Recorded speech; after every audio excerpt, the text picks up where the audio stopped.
보물이 되는 지식을 찾아 떠납니다. 펼쳐라 보물지도. 두 분은 미스테리한 이야기들 좋아하시나요? 미스테리라. 그 드라마긴 한데 네.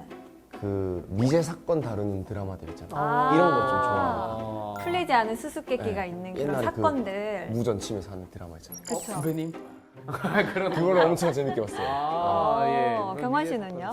이런 것들 저도 관심 많아서 미스테리 이런 것들도 막 책 막 사서 보고 막 했었거든요. 오. 그래서 관심은 엄청 많은데 또 이제 어른이 되고 보니까 오히려 확실하게 해결된 것들이 오히려 더 이제 와닿더라고요. 그래서 점점 지금 흥미를 잃어가고 있었는데 네. 또 누가 또 자극해주지 않을까 오늘 기대를 해봅니다. 오늘 네. 우리 선장님께서 대단히 흥미를 이끌어 주실 거예요. 긁어 이렇게. 긁어 주실 겁니다. 네. 시원하게 긁어주십시오. 네, 왜냐면 미스테리와 관련해서 굉장히 조예가 깊으신 분이 오늘 저희와 함께 할 예정이거든요. 바로 모셔보도록 할게요. 선장님, 나와주세요.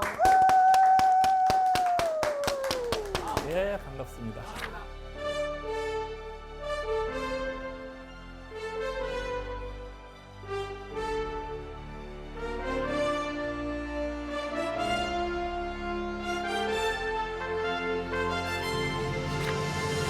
사실 선장님께서는 이 미스테리한 이야기, 수수께끼와 관련해서 굉장히 다양한 방면으로 알고 계실 것 같아요.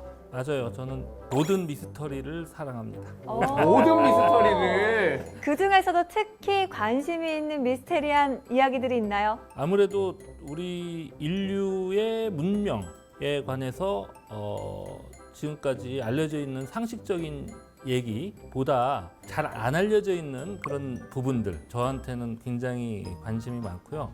그리고 실제로 그런 부분들이 굉장히 존재해요. 우리 역사에서 이 시대에 이런 게 있었을까? 그런 것들이 발견이 됩니다. 큰일이군요. 알려진 것도 모르는데 안 알려진 거를 한다니. 그렇게 또 생각을 할 수가 있네요. 오늘 우리 선장님과 함께하는 미스터리한 이야기들 쏙쏙 파헤쳐 보도록 하겠습니다. 박수로 시작해 볼까요?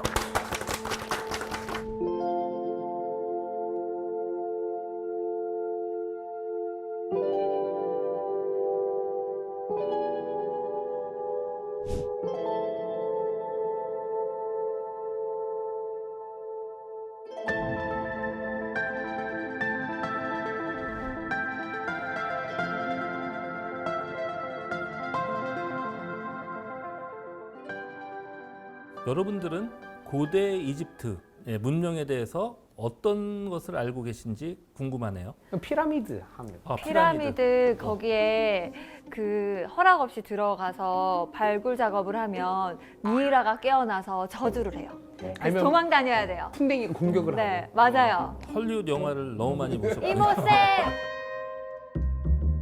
뭐 이집트 관련해서 재밌는 얘기가 많이 있는데 네. 오늘은 그 중에서도 아주 그냥 에센스만 오. 모아서 합니다. 이집트의 알짜배기.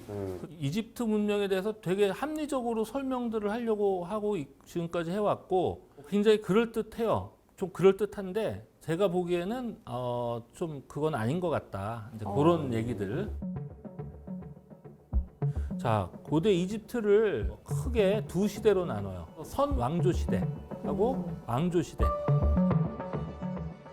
근데 사실 이 선 왕조 시대라는 개념이 불과 최근까지도 잘 없었어요.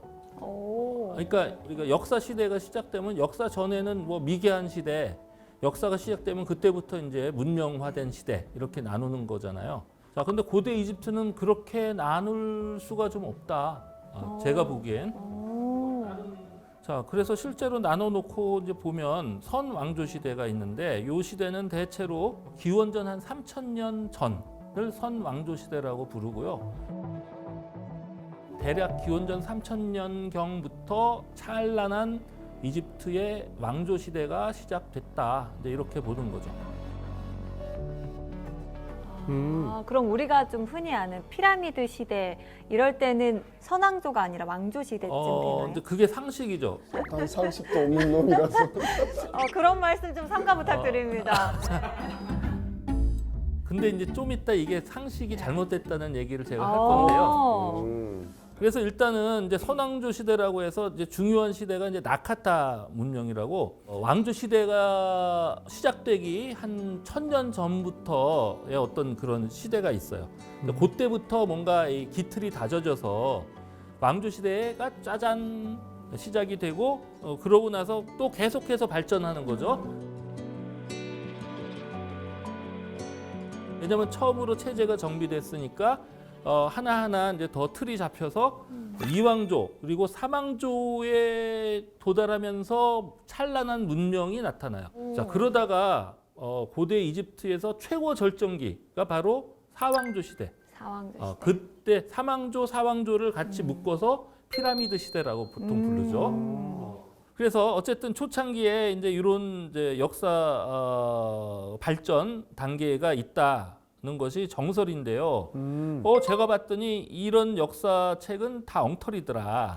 저는 일단 이 고대 이집트 지금 연대 역사 이 구분은 좀 문제가 많다. 이걸 오늘 확실하게 여러분들한테 설득을 하려고 제가 작심을 하고 왔어요. 그래서 좋습니다. 여러분이 혹시 설득이 안 된다 네. 이러면 이제 저는 실패. 학계에서 이제 매장이 될 수도 있습니다. 그래서 굉장한 위기감을 느끼고 여러분처럼 이쪽에 전혀 문외 아닌 분도 이거에 공감을 할 수밖에 없도록 오늘 네. 선장이 이끌고 가겠습니다. 좋습니다. 기대하겠습니다.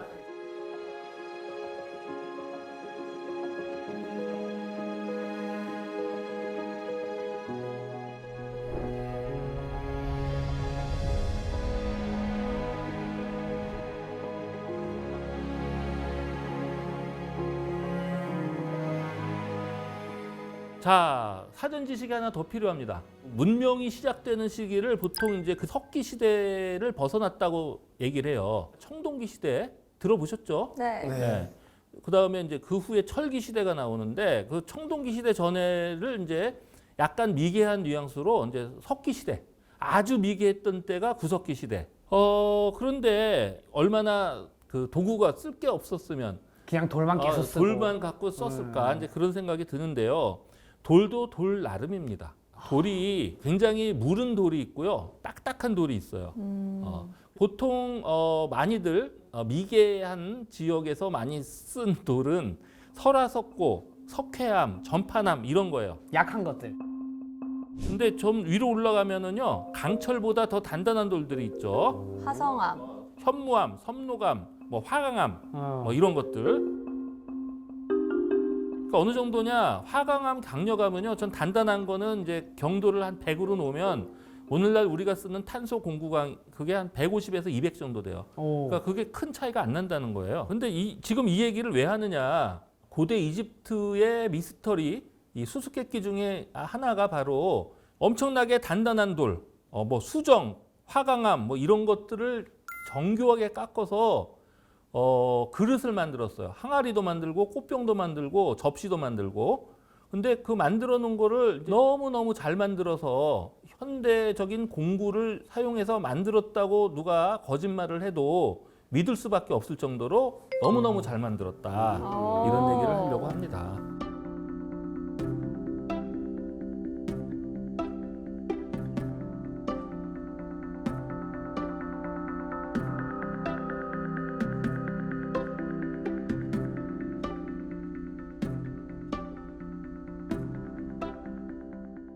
자, 먼저 지금 보시는 게 이게 굉장히 오래된 항아리예요. 이게 학자들에 따라 조금 다른데 대체로 기원전 한 3,500년경.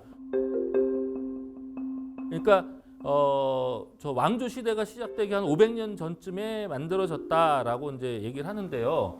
자, 이걸 잘 들여다보면요, 색깔이 다르죠. 좀 밝은 부분이 있고 어두운 부분이 있어요. 네. 자, 이 돌은 강력암이라는 돌이에요. 날카로운 각이 있는 암석 조각이 하얀 색깔로 되어 있고요. 그 사이에 좀 짙은 색깔로 되어 있는 거는 교질 물질이라고 해요. 그러니까 다시 말하면 원래 어떤 돌이 있다가 이게 화산 활동이나 또는 지각 변동에 의해서 쪼개져요. 쪼개진 것들이 퇴적 물질하고 같이 묻혀서 다시 지하 깊숙한 데 들어가서 단단하게 굳어지는 거죠. 자, 이렇게 되면 어떤 문제가 있을까요? 이 하얀 색깔하고 좀 짙은 색깔, 그 물질의 경도가 차이가 좀 나요. 네.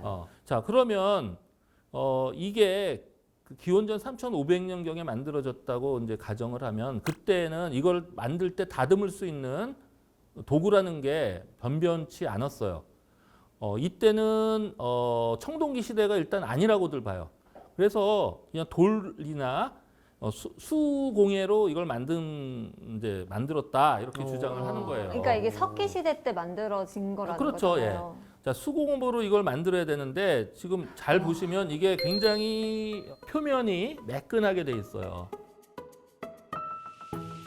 그게 너무 신기해요. 그러니까 사실 우리가 아는 도자기 같은 개념은 이렇게 빚어서 굽잖아요. 그렇죠. 근데 지금 저희가 보고 있는 저렇게 매끈한 모양의 항아리는 돌을 깨서 만들었다는 그렇죠. 거잖아요. 먼저 돌을 깨서 동그랗게 다듬은 다음에 그거를 구체적으로 더 다듬어 갖고 저렇게 어떻게 저게 항아리를 가능하지? 안에도 다 파내고요. 그러니까 밖은 그렇다 치고 안을 이렇게 파는 네, 게 그것도 되게 이제 다 힘들었어요. 파내는데 자, 근데 이제 내가 지금 강조를 하려고 하는 거는 강력함에 서로 다른 종류의 암석 물질이 지금 존재하잖아요. 네. 그러면은 좀 더 단단한 쪽하고 덜 단단한 쪽이 네. 다듬다 보면 굴곡이 생겨요. 아무래도. 아. 근데 지금 이 만들어 놓은 거가 실제로 관찰해 보면 그게 안 보인다는 거죠. 그걸 설명할 신기하다. 방법이 뭐가 있냐? 선반 같은 걸로 깎아냈다. 그러면은 그게 안 생길 수가 있어요. 그러니까 회전시켜가면서 어떤 단단한 걸로 대고 있으면은 그게 이제 갈리면서 정확하게 같은 깊이로 갈리죠. 그렇지만 손으로 이렇게 뭘 문지르다 보면 단단한 거는 튀어나오고 무른 그렇죠. 거는 좀 들어간단 네. 말이죠. 아. 근데 실제로 표면을 보면 어떤 기계로 이렇게 깎은 것 같은 그런 느낌이 난다. 이제 이게 굉장한 수수께끼 미스터리죠. 자, 두 번째 이걸 봅시다. 이것도 역시 대략 한 기원전 3000년 전후 현무암이에요. 현무암. 야, 역시 굉장히 단단한 돌이죠. 그리고 실제로 현무암은요 굉장히 단단한 돌이 맞는 게 그 영어로 바살트라고 하는데 이게 라틴어 바살테스 뭐 여기서 왔대요. 이름부터 단단하다고 되어 있네요. 예. 저 쓰다가 떨어뜨려도 안 깨지겠네요. 그렇죠. 네. 근데 이거를 역시 안에를 굉장히 다 파냈어요. 실제 안에도 보면은 바깥에 그거하고 같은 균일을 한 오. 정도로 다 파낸 거죠. 안 파는 게 더 어렵겠다. 이걸 어떻게 그 옛날에 그러면 만약에 그 당시에 어떤 장인이 저걸 만든다고 치면 얼마나 걸렸을까요? 뭐 거의 평생을 하지 않았을까? 그 정도로 자, 근데 문제는 그런 기능적인 것보다 이제 기술적인 측면을 들여다봐야 된다. 이제 그 부분이고 역시 이거를 기술적인 측면에서 저렇게 깎아낸다는 건 굉장히 쉽지 않은 일이라는 거죠. 자, 그 다음에 이제 또 한 가지 예를 들으면 역시 이것도 기원전 한 3,500년 그 이전이라고 보여지는 그런 돌 항아리인데요. 이거는 이제 화강 섬노감을 가공했어요. 역시 경도가 굉장히 높은 돌이죠. 네. 자, 근데 이걸 잘 보세요. 저 돌 항아리의 밑에가 어떻게 돼 있죠? 동글동글하게 돼 있어요. 납작하지 않네요. 네. 저 균형을 어떻게 잡았대? 아니 그래서 이거를 보통 이제 옛날에 우리 빗살무늬 토기 뭐 네. 이런 거 보면 뾰족하잖아요. 네, 뾰족하잖아요. 맞아요. 그거를 용도가 보통 모래나 이런 데다 꽂아 쓰는 거야. 네. 그렇죠? 근데 이거는 그냥 평평한 바닥에다 세워놔도 한쪽으로 안 기울고 딱 균형이 유지된다고요. 그것도 너무 신기하네요. 그러니까 이거를 깎은 사람은 이 균형까지 다 고려해서 이거를 무게 깎아낸 중심까지. 거야. 네. 그러니까 상당한 기술력이 있지 않았냐 이런 판단이 되고요. 저 안에도 저 파낸 걸 잘 보세요. 다 너무 제대로 신기하다. 파냈죠. 신기하네. 그래서 이건 아무리 봐도 가공적 측면에서나 조형적 측면에서 매우 문명적인 느낌을 뛰어넘어서 현대적인 네. 느낌까지 난다. 맞아요. 이렇게 이제 말씀을 드려요. 자, 근데 이거 언제 만들었다고요? 기원전 기원전 왕조 시대 시작되기 한 500년 전에 만든 거예요. 3,500년. 네. 자, 근데 이런 걸 만들었으면 그러면 왕조 시대가 시작되면 이것보다 훨씬 더 엄청난 게 나왔을 법도 한데 나와야죠. 화려한 게. 근데 안 나와요. 왜요? 오히려 더 기술력이 엄청 안 좋아져. 그러니까 미스터리죠. 오늘 우리 미스터리 네. 여행하는 거잖아요. 네, 미스터리하네, 미스터리하다.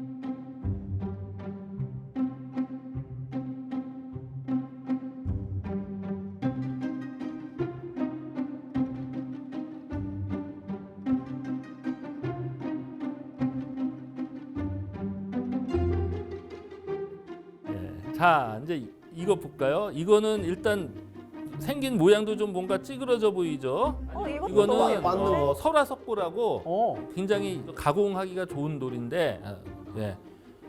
이쁘지만 앞에서 우리 보면서 눈을 이미 버려놔서 눈이 높아졌어. 이거는 예, 일단 가공이 쉬운 거고요. 근데 중요한 게 뭐냐? 왕조 시대에 만들어진 게 대부분 이런 것들이야. 아. 왜 그때 걸 못 만들어내고? 그래도 기술이라는 게 대대손손 이제 특히 이 뭐죠? 이런 수공예를 네. 했다면은 그 전수가 되죠, 보통. 맞아. 요 시기가 이집트가 엄청나게 종교적인 때였고 굉장히 값어치 나가는 것들은 다 종교 행사와 관련이 이제 있다고 보기 때문에 그런 것들은 어떤 형태로든 계속 그 유지가 됐어야 되는 거죠. 근데 그게 이제 아니라는 게 참 이상한 거예요. 저 그러면 또 하나의 가능성을 제기해 보겠습니다. 이게 왕조 국가 형태로 발전이 됐잖아요. 네. 그러다 보니까 이 돌 항아리를 쓰는 수요가 급격하게 많아진 거예요. 그래서 옛날에는 작품처럼 공을 들여서 예쁘게 만들었는데 이제는 이거를 그릇처럼 쓸 사람들이 너무 많아지니까 빠르게 대량 생산. 빠르게 대량 생산으로 그냥 그 실용성 위주로 간 거죠. 그것도 설득력이 있는데 오. 근데 그거 전제가 뭐냐면은 네. 이런 쉽게 만들 수 있는 돌을 그러니까 상층부 말고 하층민들이 썼다. 네. 그러면은 얘기가 돼요. 근데 지금까지 나온 거는요. 왕의 무덤 또는 왕족의 무덤 이런 데서 발굴된 거예요. 그러니까 상층부가 쓰던 거 자체가 지금 이 기술력이 떨어졌다는 퇴보가 증거들이 됐네. 보이는 그렇지. 거야. 왕족이 쓰는데 세태한 기술을 굳이. 자, 그래서 지금 보고 있는 미스터리군요. 이분이요. 이집트 학의 원조라고 불리는 분이에요. 플린더즈 피트리라는 분인데 이분이 한 말이 있어. 선사 시대의 작업은 조형미보다는 훨씬 더 기계공학적 능력을 보여준다. 그러니까 예쁘게도 만들었지만 그것보다는 훨씬 강한 돌을 잘 깎아서 만들었다. 뭐 이런 의미 같아요.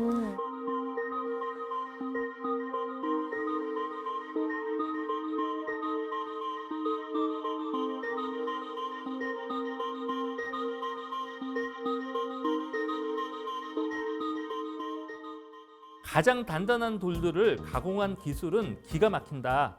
화강암과 반암을 마치 석회암이나 설화석고처럼 자유자재로 다뤘다. 엄청난 찬사죠. 자, 역사 시대는 사용된 돌들의 질이 지속적으로 떨어지는 경향을 보여준다. 이 사람도 이걸 지적하죠. 제1왕조에서는 단단한 돌들을 사용한 횟수가 줄어들고 전파남이나 설화석고처럼 무른 암석이 매우 보편적으로 사용되었다. 자, 그다음에 더 이상해 이제. 피라미드 시대에는 대부분 무른 암석을 사용한 꽃병들이 만들어졌고 단단한 돌들 중에는 단지 섭로감을 사용한 것이 매우 드물게 만들어졌다는 거예요. 자, 근데 아까 뭐라고 그랬어요? 고대 이집트 역사를 통틀어 봤을 때 가장 문명이 발달한 시대는 바로 피라미드 시대. 네. 그것도 사왕조 정도 갔을 때 절정이었다고 네. 보여지는데 그때는 오히려 이 기술이 현저히 떨어져 있었다는 거예요. 그때 약한 걸 쓰다니. 네.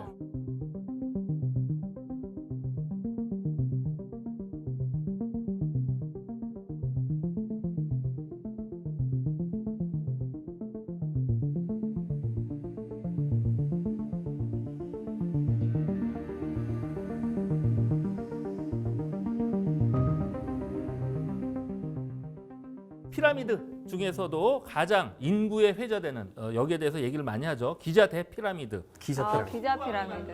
후프왕이 만들었다고 하는 이제 그건데요.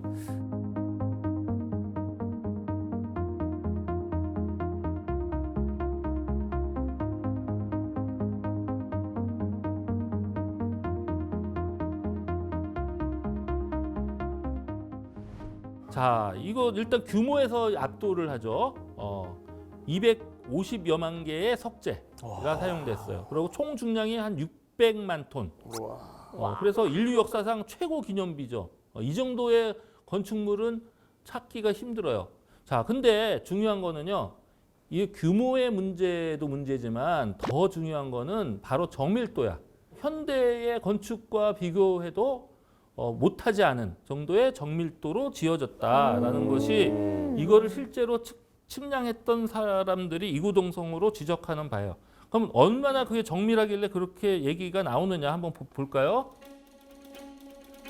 기자 대피라미드의 밑변 길이, 그 밑변 길이를 측량을 한 데이터예요, 이게. 수차례 측량을 하는데 그 밑변 길이를 한번 쭉 보세요. 생각을 해봅시다. 우리가 1885년 3년이면요, 지금부터 한 150년 전이에요, 거의. 그때의 측량기구 수준하고 2015년 측량기구 수준을 비교해 보면 차이가 엄청나겠죠. 네. 오늘날에는 측량을 뭐 레이저 측량도 하고 별의별 거 다 쓰잖아요. 네. 그러면 당연히 우리가 생각을 해봤을 때 그 옛날에 했던 측량했던 것보다 점점 오늘날로 다가오면서 뭔가가 이렇게 수렴되는 느낌, 뭐 그런 게 좀 있어야 되는데 여러분 보세요. 그 수렴된 게 있나 없나? 전혀 없습니다. 없죠. 네. 어떤 방향성이 전혀 안 보여요. 네. 이건 뭘 의미하겠어요? 당시 건축된 그 자체의 오차가 측량의 오차 수준이라는 거예요. 너무 잘 만들어. 그러면은 저 당시 피라미드를 만들 때 처음부터 측량을 잘 한 거예요? 그렇다고 봐야죠. 측량 기술 자체가 기술 자체가 뛰어났다는 거예요.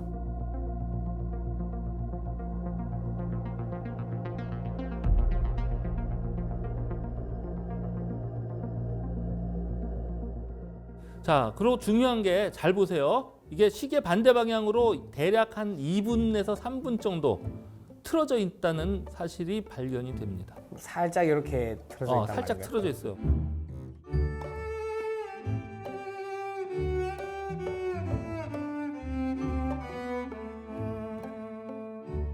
자, 근데 여기에 대해서 설명이 두 가지가 있을 수 있어요. 하나는 만들 적에요. 기준점이 뭐냐면은 지구가 돌면은 그 북의 회전축이 있잖아요, 하늘에. 북극성 있는 거기, 쪽. 그렇죠. 지금 북극성이요, 우리 그 회전축에서 떨어져 있는 게 수십 분 떨어져 있어. 아우, 오차가 있네요. 그러니까 이게 측량 자체도 한 보통 1, 2분의 오차가 나올 수 있는데 그걸 말하자면 투사해서 기초를 닦고 거기다 건축까지 했는데도 이 정도밖에 안 난다는 거는 당시에 굉장한 측량 능력이 있었다고 볼 수 있고요. 물론 지금 보는 것처럼 한 3분 정도, 3분에서 4분 정도 틀어져 있는 거는 오늘날 기술로도 하고 거의 맞먹는다고 보면 돼요.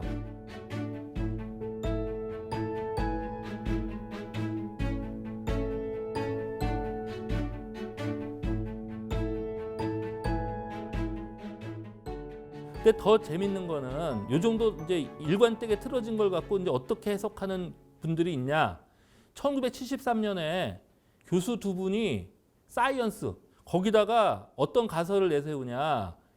피라미드 기자 대피라미드가 건설된 이후 한 5,000년쯤 지났는데 그 사이에 아프리카 대륙이 약간 이동을 했다, 약간 이렇게 움직였다. 그렇게 주장을 해. 대륙이 이동했으니까. 내가 느꼈다. 네. 네. 아시 이집트의 그 피라미드 진 사람들이 진짜 제대로 엄청 정확하게 만들었는데 세월이 지나면서 그게 약간 틀어졌다. 이제 그렇게 볼 수도 있다는 관점을 얘기한 거예요. 일리 있네요. 아니 근데 이걸 일리 있다고 이제 받아들이면 어떤 문제가 있냐? 네. 오늘날도 그 정도 이 사람들이 주장하는 게 맞다면 그 정도 건축할 수 있는 능력이 우리 오늘날도 거의 잘 없어 그런 업체가. 업체가 없어요. 이건 엄청난 그 규모의 그거를 이 정도로 정밀하게 만든다는 건 이제 말이 안 되는데. 이 정도 할 수 있는 건설업체 없나요?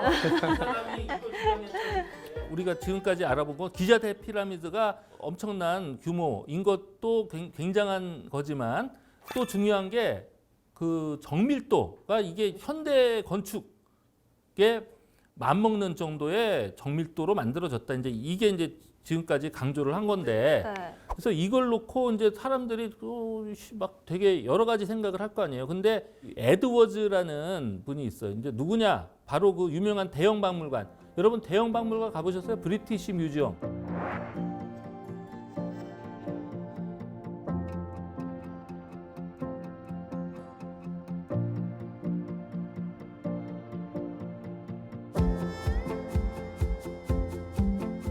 근데 거기에서 고대 이집트 담당관 20년 한 사람이면 이집트 전문가야라고 볼 수 있겠죠. 아무나 그거 하는 게 아니잖아요. 근데 이분이 자기가 쓴 책에다 뭐라고 썼냐면 모서리가 완벽한 직각이 되도록 지어지는 현대의 건축물들은 그런 목적으로 사용되는 정밀 측정 장치가 피라미드 건설을 위해서 사용되었음이 틀림없다라는 사실을 증명해주고 있다라고 자기 저술에다 그렇게 써놨어요. 그러면은 그때부터 지금 정도의 고도로 측정할 수 있는 기술이 그때부터 지금 있었다는 거죠? 거를 이분이 그렇게 밖에 설명할 수 없다. 다른 가능성을 이제 아무리 생각해봐도 그거 아닌 거야. 그래서 이런 선언을 해요.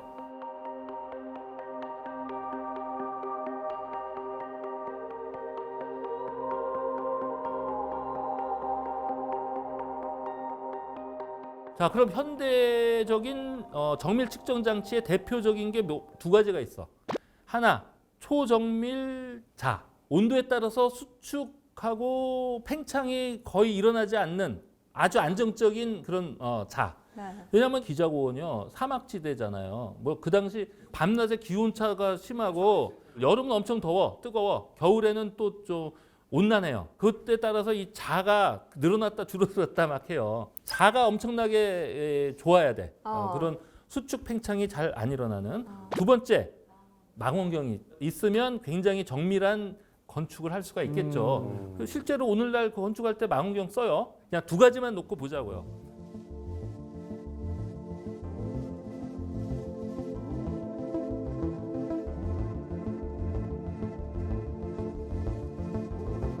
둘 다 사실 우리가 상식적으로 생각하면 좀 말이 안 된다는 느낌이 들잖아요. 자, 근데 초정밀자는 있을 수도 있었겠다 이런 생각이 드는 게 당시에 운석철을 갖고 그런 장비를 만들었어 썼어요.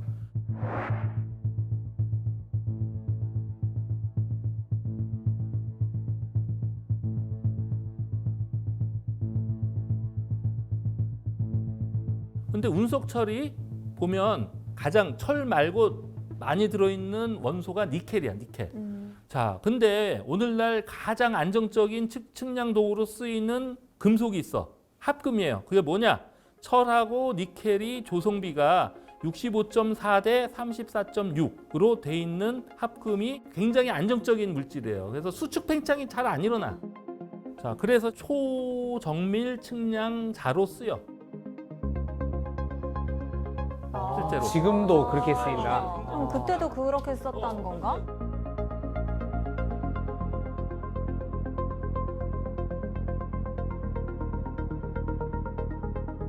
자, 그다음에 그 망원경을 그때 만들었었다. 망원경이 기원 전부터 있었다고요? 에드워즈가 얘기했잖아요. 정밀 측정 장치 얘기를 했는데 팽창 수축이 없는 그 물질로 만드는 어떤 측량 도구하고 망원경은요. 그게 핵심이야. 이 두 가지가 있어야 돼. 둘 중에 하나만 빠져도 사실은 그렇게 초정밀 작업을 할 수가 없어. 그럼 망원경은 도대체 그게 되냐? 그 망원경은요 17세기에 비로소 발명된 발명품이야.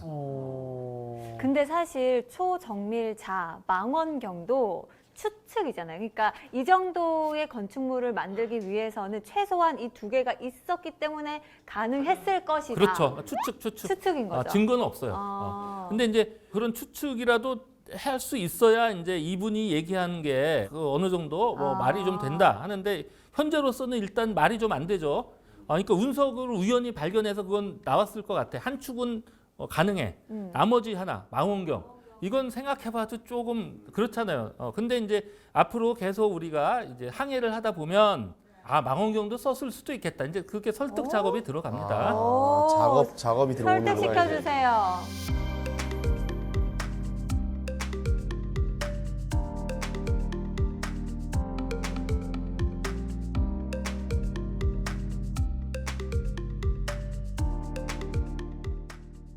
그 다음에 이제 수정 렌즈.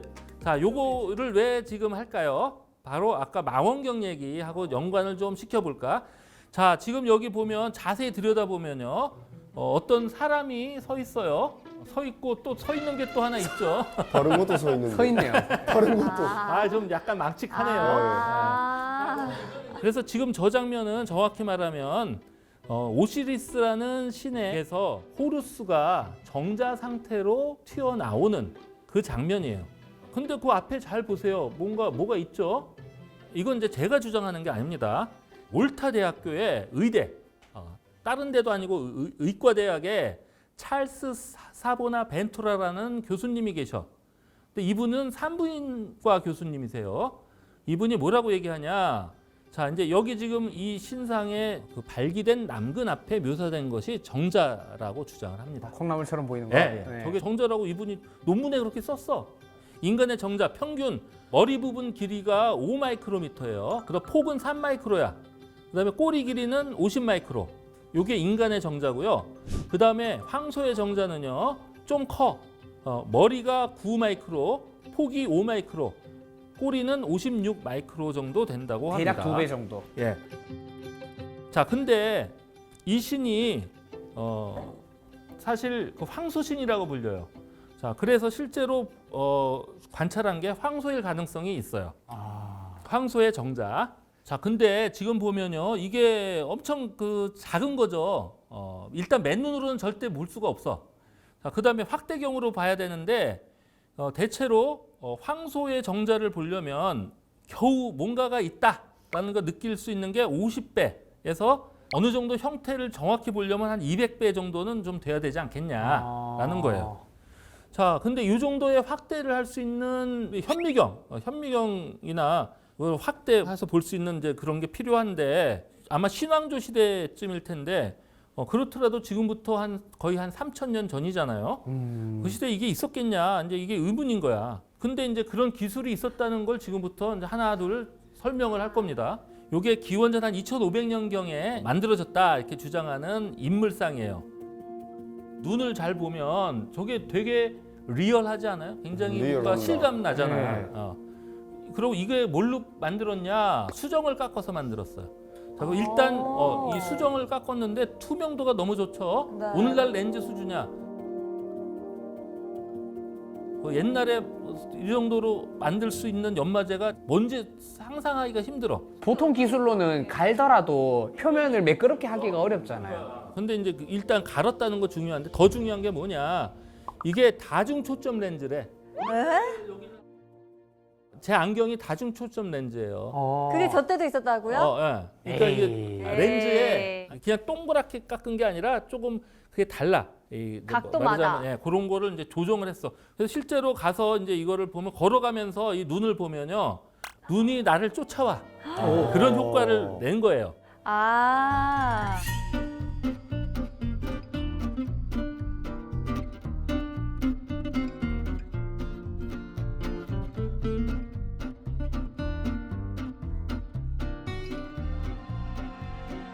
그래서 이거를 조사한 분이 누구냐? 미국 버클리 제이 에녹이라는 교수가 여기에 대해서 논문을 썼어. 뭐라고 썼냐? 이게 엄청 정교하고 복잡한 광학 설계를 했다 당시에. 그러고 자기가 그 흉내 내봤는데 효과가 그 정도 안 나오더라. 지금 그런 이제 고백을 해요. 지금도 따라하기 어렵다. 네, 그렇죠. 자, 근데 이거하고 사실 저거하고는 직접 관계가 없죠. 현미경. 현미경 네. 관계는 없어. 그렇지만 기원전 한 2,500년 경에도 상당한 그 렌즈를 제작 만드는 기술이 있었다. 네. 이 특히 다중 초점 렌즈 만들 정도면 그냥 볼록 렌즈 만들어서 보다 보면 뭐 확대되는 건 누구나 알 수 있잖아요. 그렇죠. 그래서 그걸 확대경으로 쓰는 건 그렇게 어렵지 않았을 것이다. 아. 이런 게 이제 상식적인 추정이 될 수 있겠죠. 그러니까 고대 이집트 때도 다중 초점 렌즈를 만들 수 있는 기술이 있었다는 거잖아요. 그렇죠. 렌즈 가공 기술이 있었다. 대단하다.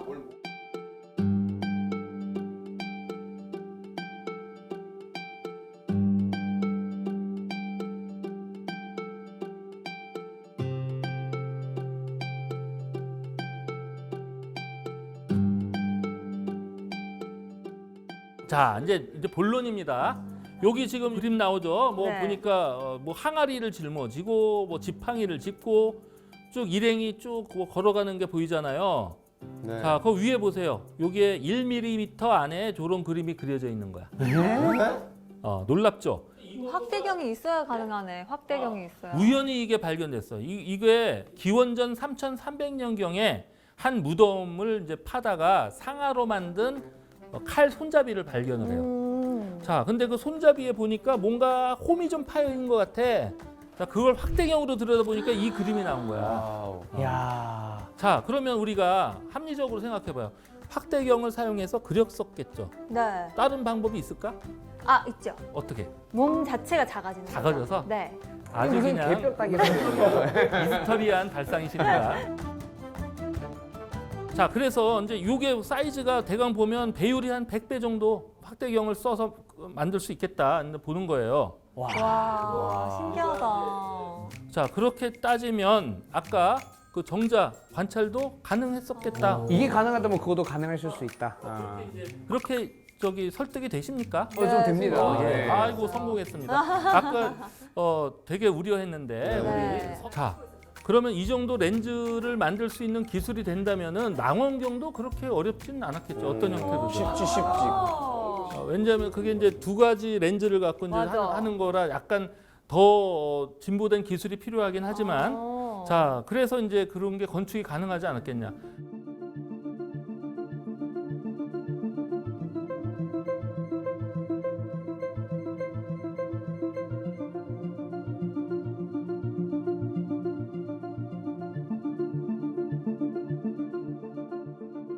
기자 대피라미드의 가장 핵심적인 공간이 있어. 가장 중요한 공간. 저 알 것 같아요. 파라오의 무덤이 있는 곳. 약간 저기 비슷한데 그걸 파라오의 무덤이라고 말하기는 좀 그렇지만 어쨌든 그 왕의 방이라는 게 있고요. 네. 그 안에 미라가 있었을 것 같이 보이는 석관이 있어. 석관. 그걸 이제 왕의 방이라고 부르는데요. 기자 대피라미드의 대부분에 사용된 석재는요. 석회암이야, 석회암. 석회암을 갖다 만든 건데 왕의 방의 석재는 화강암으로 만들었어. 아까 화강암이 차이가 뭐죠? 그 단단한 걸로. 굉장히 단단한 네. 거죠. 그래서 그 왕의 방에 굉장히 공을 들여서 만들었다라는 거죠.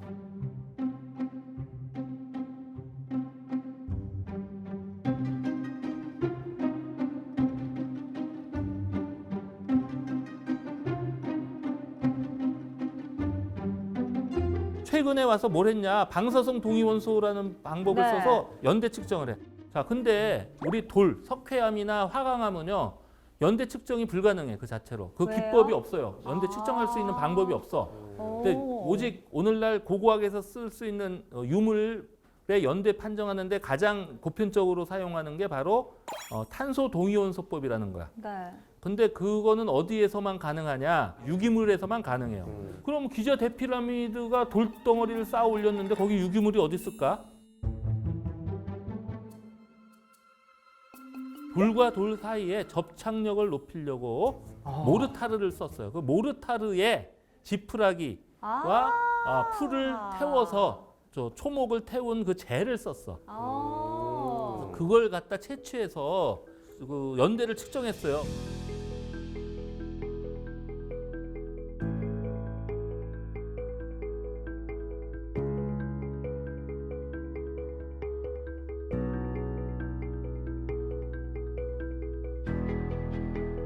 그래서 지금 나온 게 바로 저거야. 언제냐? 가장 오래된 게 기원전 3,800년. 물론 플러스 마이너스 돼 있긴 하지만 대체로 한 3,700년에서 900년 사이야. 그 다음에 그 뒤에 쭉 내려오는 게 보니까 대체로 기원전 한 3,000년 전으로 돼 있는 게 많아. 사왕조는요 기원전 2,550년 전후여야 돼. 사왕조까지 가려면. 그럼 그거는 밑에서 봐도 잘 없어. 오차가 있네요. 기원전 2,700년에서 기원전 한 3,900년 그 스펙트럼으로 이게 나온 거예요. 자, 그럼 도대체 이걸 어떻게 설명하냐? 이걸 그대로 받아들이면 기원전 한 3,000년 전으로 주로 건설된 게 맞아 보이지 않아요? 네, 피라미드가. 이게 좀 나는 맞다 이제 이런 생각을 해보고요. 계속 설득이 되어가고 있어. 뭔진 모르겠지만. 그 전부터 있었다. 느낌이. 이렇게 해서 이집트학을 확 뒤집어 버리겠습니다 오늘.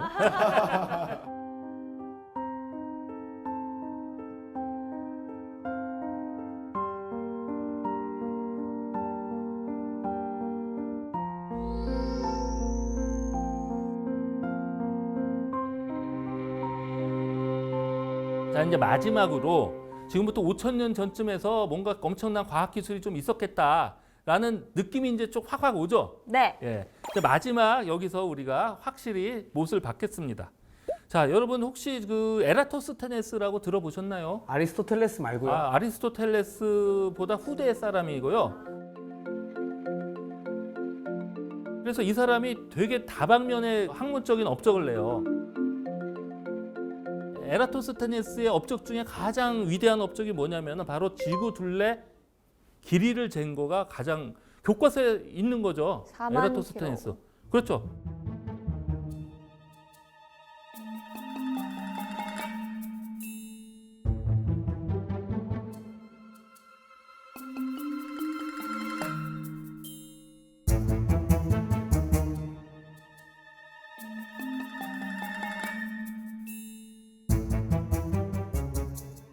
약 4만 킬로 된다는 거를 이제 밝히는데 하진날 정오, 하진날 해가 바로 위에 있을 때. 위에 있을 때 그 시에네가 바로 위에 있었다는 거야. 네네.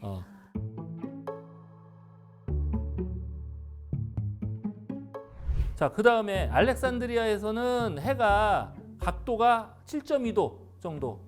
그렇게 해놓고 이게 보니까 그 다음에 뭘 재냐? 알렉산드리아하고 시에네 사이의 거리가 얼마인지가 이제 대강 알려져 있었어 당시에. 그랬더니 그러면 전체 둘레 길이는 뭐야?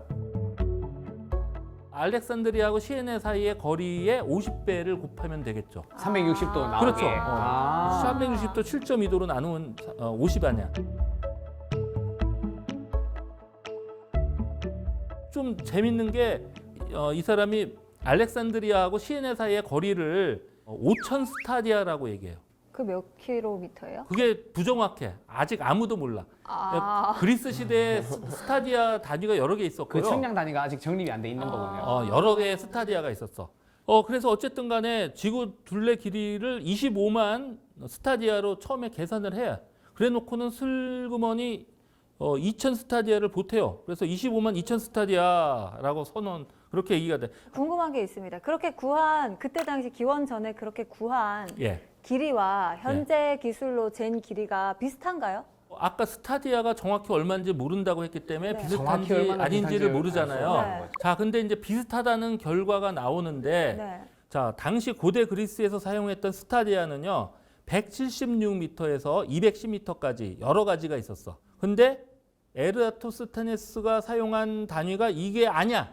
여기서 아니야? 벗어나 있어요, 전혀. 그럼 뭐냐? 유명한 역사학자 필린이라는 사람이 있어. 뭐라고 기록으로 남기냐면은 에라토스테네스가 쓴 스타디온의 크기는 157.5m예요라고 기록으로 남겨요. 더 작게 이야기하네요. 그다음에 이 사람이 뭔 얘기를 여기다 붙이느냐? 이 스타디온은 이제 측량 단위예요. 이것이 이집트 측량 단위에서 비롯됐다라는 얘기를 이집트 측량 해놔. 단위. 그러니까 이집트에서 왔다. 자, 그런데 당시 에라토스테네스가 활동하던 시기에 가장 선호했던 1스타디온은 185m예요. 그리고 필리니가 얘기한 건 157.5m죠. 두 가지를 집어넣고 계산을 해봐. 필리니가 얘기한 이집트에서 왔다고 하는 그 값을 넣고 하면 39,690km. 비슷하다. 아까 4만 킬로미터에서 굉장히 가깝죠. 비슷하다. 별로 차이가 안 나. 한 300km 정도밖에 차이가 안 나죠. 근데 그 당시 많이 썼던 185m를 집어넣으면 46,620km, 그러니까 66,600km 정도가 오버가 되죠. 그러니까 이게 필리니가 얘기한 거가 일단은 지금 현재 판단으로 봐도 맞잖아. 네. 근데 이게 이집트에서 왔대. 그렇죠? 그러면은 베타인 에라토스테네스가 이 지식을 어디서 갖다 쓴 거야? 이집트 거죠. 그게 합리적인 판단일 수 있겠죠. 그럼 또 이집트라는 소리는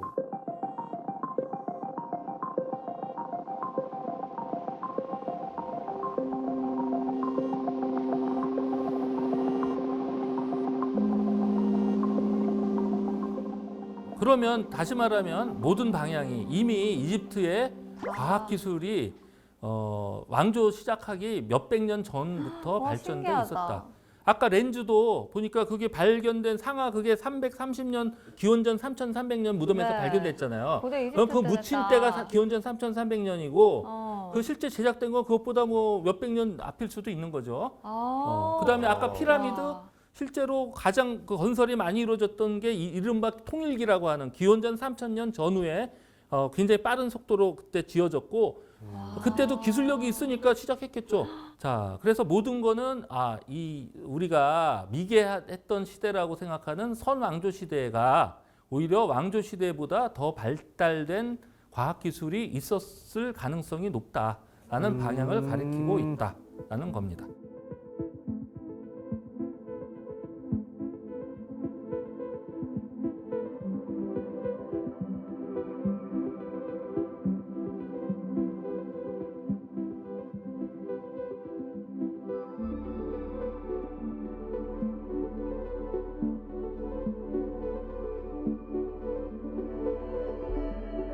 아니 그러면 그런 생각이 들어요. 고대 이집트인들은 어떻게 이런 정보들을 알 수 있었을까? 그래서 이제 몇 가지 가능성이 있는데 사실 우리 인류 문명이요 생각보다 상당히 오래전부터 발전돼 있었을 가능성이 전 있다고 봐요. 그러니까 뭐냐면은 지금부터 5만 년 전에 살았던 우리가 이제 굉장히 미개했다고 생각하는 구석기 시대의 인들조차도 엄청난 예술적 감각을 갖고 있었어요. 그래서 유럽에서 발견된 거 보면 이제 기원전 한 15,000년, 2만 년 이 정도 시대 거를 보면 오늘날의 화가보다 훨씬 더 정확하고 훨씬 더 미적 감각이 있는 그런 예술적인 작품들을 남긴 게 있어요. 그게 어느 정도 정확하냐면은 이제 실제로 그 안에 동물들이 묘사되어 있는데 그거를 실제 동물이 사실과 어느 정도 가깝냐 그걸 비교를 분석해 놓은 논문이 있는데 보면 그러니까 1800년대 말 이후에 그 화가들이 그린 것보다 그 당시가 더 정확하다는 거예요. 그런 게 한 가지.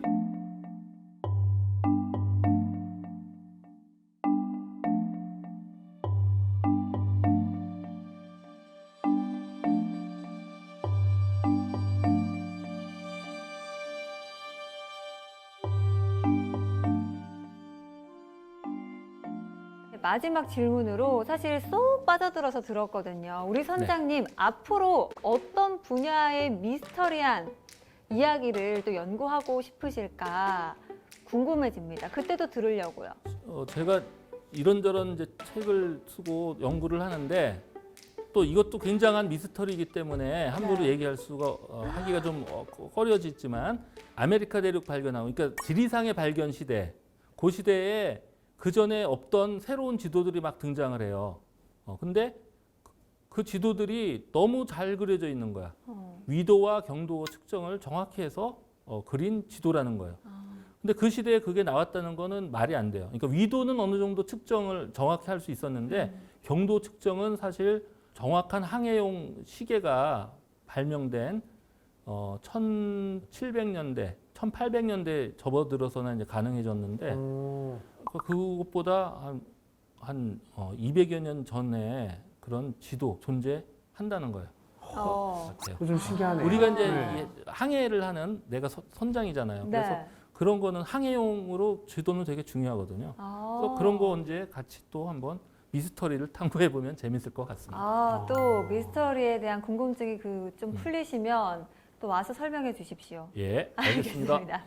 네, 오늘 정말 흥미진진했던 미스터리한 이야기들 나눠봤는데요. 오늘의 강의 한마디로 정리를 해주신다면요? 자, 인류의 역사는 우리가 지금까지 너무 쉽게 생각했고 아주 단순 명료하게 정리한 것 같습니다.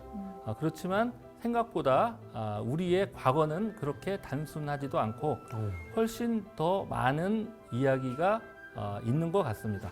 앞으로 이런 분야가 제대로 연구됐으면 합니다.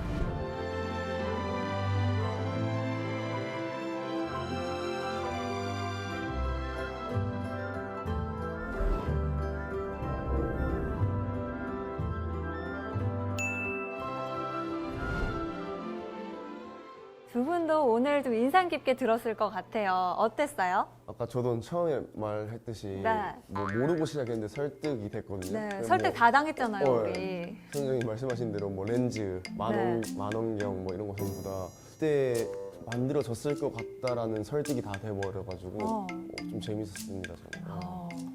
우리가 지금 일컫는 고대 문명이라 하는 것들이 진짜 오래된 옛날 문명인데 우리가 말하는 고대 문명보다 더 예전에 더 고대 문명이 있었다는 게 자꾸 정황적으로 보이니까 정말 있었지 않을까. 그리고 오늘 미스터리한 그런 것들이 이 옛날 것뿐만 아니고 지금 우리 이미 기록돼 있는 역사 사이사이에도 사실 이해 안 가는 부분들이 그렇게나 많은데 우리가 어떻게 다 안다고 말할 수 있겠습니까? 오늘 조금 더 겸손해지는 하루였습니다.